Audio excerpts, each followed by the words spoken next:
Alright guys, alright, it's the classic Bandicam. So, I made a long-winded 30-minute video explaining about the fuzzy love and the videos coming out, but I know maybe only one of you will actually watch that. It's too long and winded, so I'm going to give you a much shorter video.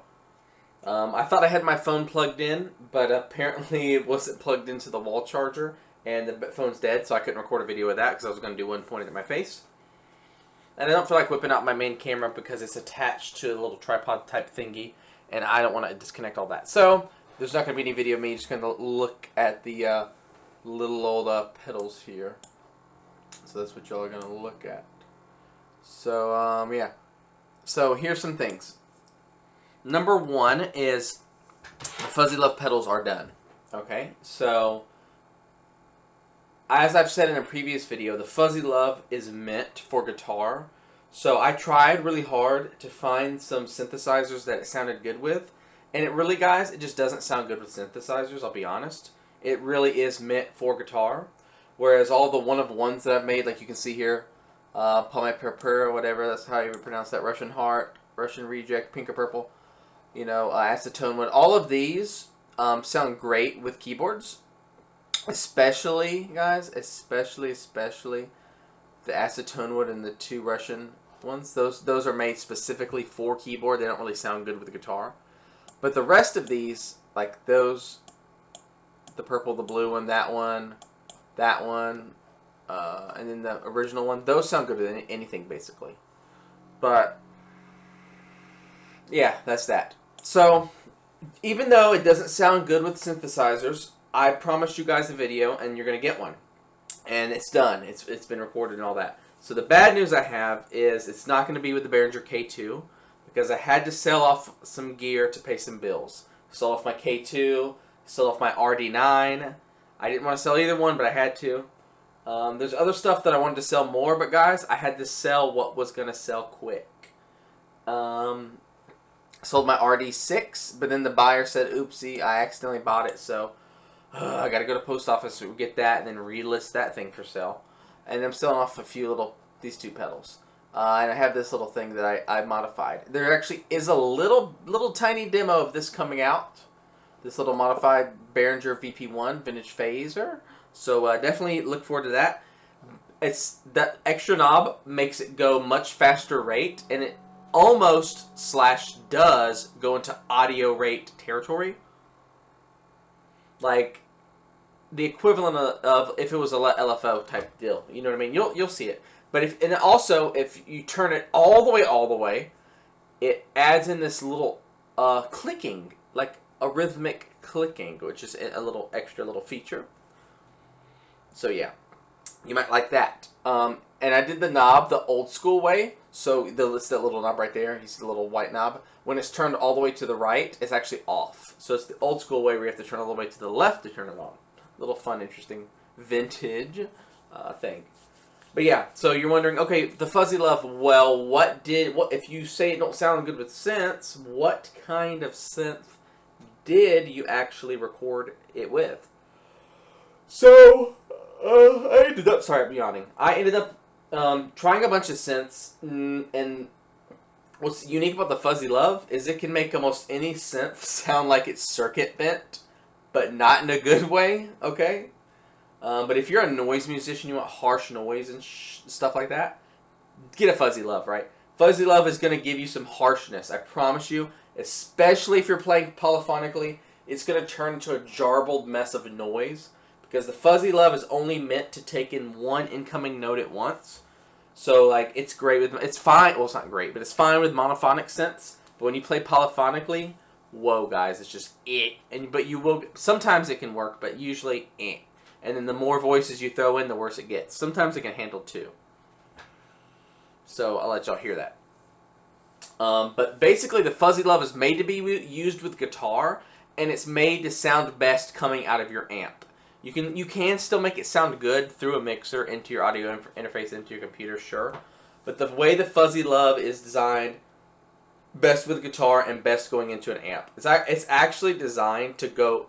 It's made more in a way where like that amp fills out the tone of it, and yeah, And you will lose a lot of low end, so you can dial that low end back in with your amp if you would like. So that's that. I don't actually have a low end knob on there. It's just automatically cut. But like I said, you can dial that back in. But I think you guys are going to like it. If you are a guitarist and you want an interesting fuzz that's going to be different than any other fuzz you've probably heard, definitely go for the Fuzzy Love. If you're a keyboard guy, skip it. Bassist, probably skip it. Unless you're a bassist who really likes to experiment with weird stuff, then get it. Or if you're a synthesist who likes to experiment or you like really harsh noise stuff, then you can get it. But if you are a synth player and you want one of my pedals, for sure, get either one of the Russian ones or the acetone one. Those are designed specifically for keyboards. And yeah, specifically the 303s. So when am I launching it, guys? When am I launching it?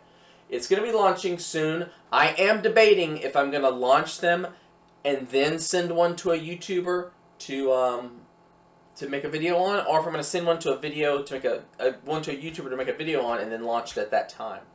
I'm probably going to do the first. I'm probably going to launch it prior, but I'm not going to launch them until I've decided on my game plan of what YouTuber to send or not to send.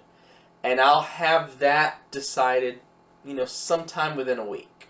So they will be listed for sale sometime within the week. So within 7 days as of this recording, very early in the morning, 9/6/24.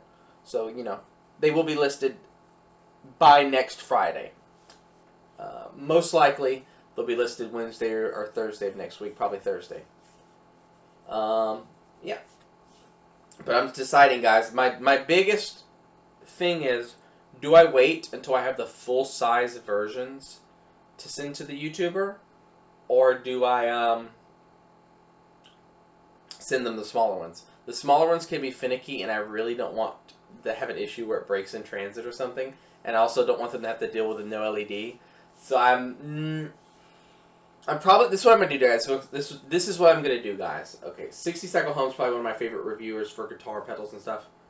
So I'm going to wait until I have the bigger batch, like the bigger pedals to send him one.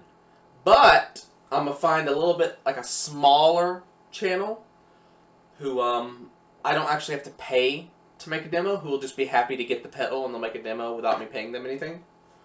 Or maybe paying them minimal, whatever, let them keep the pedal, whatever. I'll find a channel like that. Maybe 10,000, 50,000 subs or something like that. They don't have to be as big as 60 Cycle. So that's the plan. That's what I think I'm going to do, guys. Send one of the little ones to a smaller YouTuber to give a smaller YouTuber a chance. By smaller, I mean like 50K or less subscribers. And then I'll send one to 60 Cycle Home once I've gone to the bigger ones. Now, I'm probably going to order the bigger ones once I have the spare funds. The bigger cases to build them. So I'm probably going to start building the larger ones in October. Whether all the small ones have sold, none of the small ones are sold, or some of them have sold, I plan on ordering the larger cases sometime early October, and we'll probably build them sometime early November. Yeah, so have that in mind. But anyways, I got great news. The great news is I have totally marked down all these prototypes just because they are so sketch. Some of them are better than others and I have had no problems. Other ones, they kind of, if you cross the wire or you pull the wire, it might stop working. And you might have to fiddle with it, but it'll start working eventually again. So that's why they're so dirt cheap, so you might have to fiddle with it. But the larger ones you won't have to fiddle with because there'll be plenty of room. And the small batch of Fuzzy Loves you won't have to fiddle with because I'm removing the LED, which will give more room for the battery. And that first batch of small LED free, no LED, Fuzzy Loves will be $69 and free shipping for you guys as a thank you for waiting so long. $69 free shipping. And the larger ones will be $99 when they come out.